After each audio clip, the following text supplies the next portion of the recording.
सुबह है आऊंगा शाम आऊंगा, सुबह है आऊंगा शाम आऊंगा, हर जरूरत पर काम आऊंगा।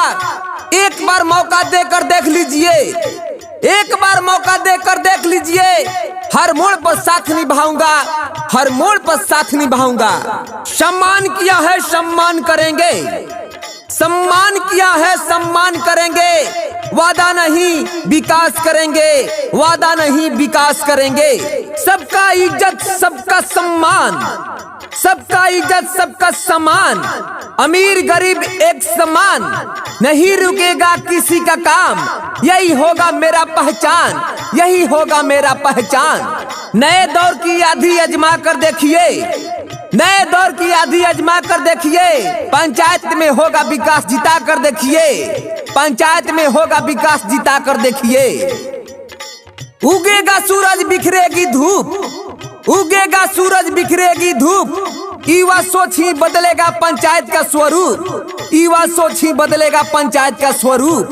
राज करने की अपनी कोई नियत नहीं, राज करने की अपनी कोई नियत नहीं, समाज सेवा से बढ़कर कोई इंसानियत नहीं, समाज सेवा से बढ़कर कोई इंसानियत नहीं। नई सोच हमारी नया हमारा विचार होगा, नई सोच हमारी नया हमारा विचार होगा। वादा है आपसे हमारा शोषण विहीन समाज होगा, शोषण विहीन समाज होगा। मेहनत और संघर्ष के बल पर विकास की धारा बहाएंगे, मेहनत और संघर्ष के बल पर विकास की धारा बहाएंगे।